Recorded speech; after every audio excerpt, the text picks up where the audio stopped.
Let's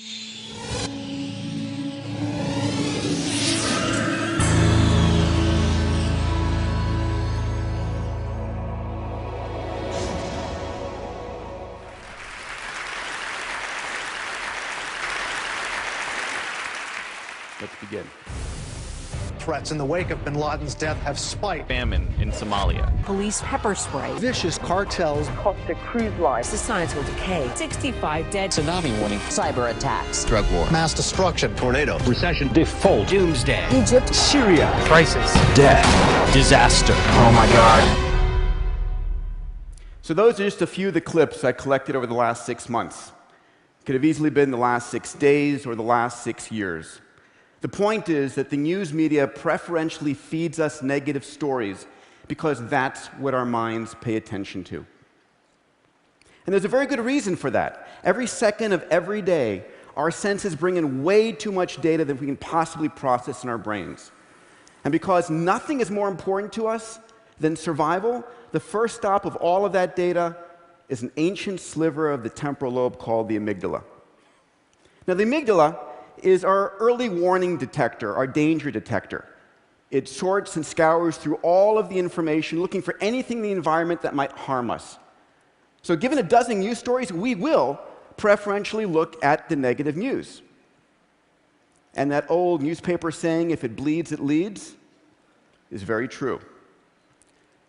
So given all of our digital devices that are bringing all the negative news to us 7 days a week, 24 hours a day, it's no wonder that we're pessimistic. It's no wonder that people think that the world is getting worse. But perhaps that's not the case. Perhaps instead, it's the distortions brought to us of what's really going on. Perhaps the tremendous progress we've made over the last century by a series of forces are in fact accelerating to a point that we have the potential in the next 3 decades to create a world of abundance. Now, I'm not saying we don't have our set of problems. Climate crisis, species extinction, water and energy shortage, we surely do. And as humans, we are far better at seeing the problems way in advance, but ultimately, we knock them down. So let's look at what this last century has been to see where we're going. Over the last 100 years, the average human lifespan has more than doubled. Average per capita income adjusted for inflation around the world has tripled. Childhood mortality has come down a factor of 10. Add to that the cost of food, electricity, transportation, communications have dropped 10 to 1,000-fold. Steve Pinker has showed us that, in fact, we're living during the most peaceful time ever in human history. And Charles Kenny, that global literacy has gone from 25% to over 80% in the last 130 years. We truly are living in an extraordinary time. And many people forget this. And we keep setting our expectations higher and higher. In fact, we redefine what poverty means. Think of this. In America today, the majority of people under the poverty line still have electricity, water, toilets, refrigerators, television, mobile phones, air conditioning, and cars. The wealthiest robber barons of the last century, the emperors on this planet, could have never dreamed of such luxuries. Underpinning much of this is technology, and of late, exponentially growing technologies. My good friend Ray Kurzweil showed that any tool that becomes an information technology jumps on this curve, on Moore's law, and experiences price performance doubling every 12 to 24 months. That's why the cell phone in your pocket is literally 1,000,000 times cheaper and 1,000 times faster than the supercomputer of the 70s. Now look at this curve. This is Moore's law over the last 100 years. I want you to notice 2 things from this curve. Number 1, how smooth it is. Through good time and bad time, wartime and peacetime, recession, depression, and boom time. This is the result of faster computers being used to build faster computers. It doesn't slow for any of our grand challenges. And also, even though it's plotted on a log curve on the left, it's curving upwards. The rate at which the technology is getting faster is itself getting faster. And on this curve, riding on Moore's law, are a set of extraordinarily powerful technologies available to all of us. Cloud computing, what my friends at Autodesk call infinite computing, sensors and networks, robotics, 3D printing, which is the ability to democratize and distribute personalized production around the planet, synthetic biology, fuels, vaccines, and foods, digital medicine, nanomaterials, and AI. I mean, how many of you saw the winning of Jeopardy by IBM's Watson? I mean, that was epic. In fact, I scoured the headlines looking for the best headline in a newspaper I could, and I love this: Watson vanquishes human opponents. Jeopardy is not an easy game. It's about the nuance of human language. And imagine, if you would, AIs like this on the cloud, available to every person with a cell phone. 4 years ago here at TED, Ray Kurzweil and I started a new university called Singularity University. And we teach our students all of these technologies, in particular, how they can be used to solve humanity's grand challenges. And every year, we ask them to start a company or a product or a service that can affect positively the lives of 1 billion people within a decade.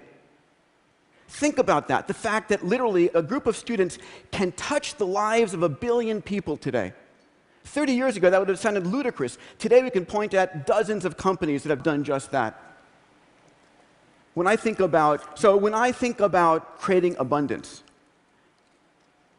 it's not about creating a life of luxury for this planet. It's about creating a life of possibility. It is about taking that which was scarce and making it abundant. You see, scarcity is contextual, and technology is a resource-liberating force. Let me give you an example. So this is a story of Napoleon III in the mid-1800s. He's the dude on the left.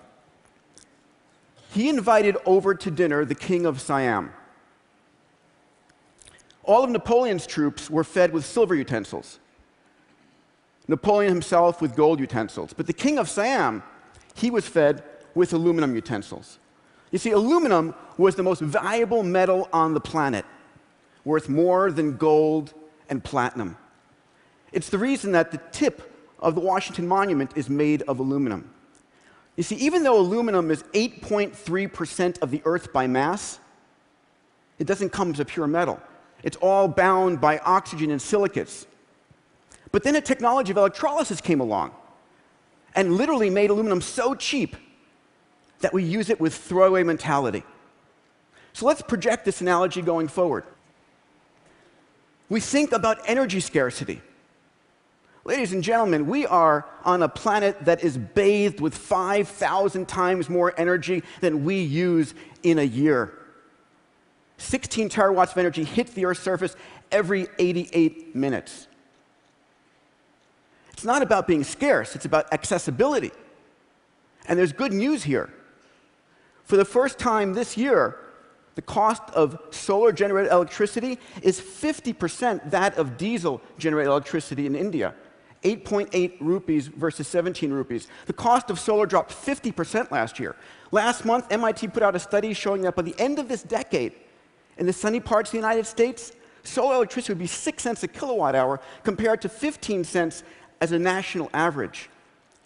And if we have abundant energy, we also have abundant water. Now, we talk about water wars.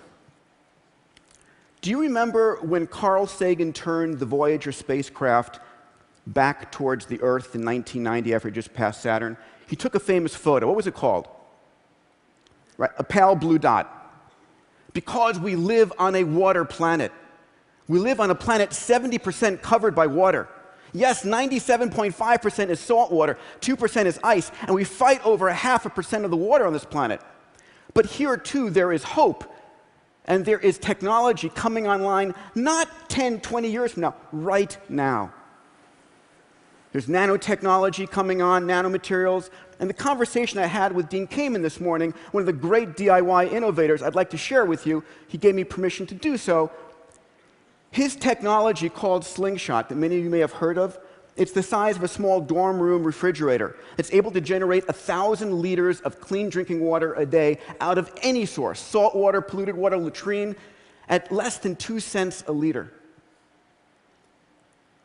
The chairman of Coca-Cola has just agreed to do a major test of hundreds of units of this in the developing world. And if that pans out, which I have every confidence it will, Coca-Cola will deploy this globally to 206 countries around the planet.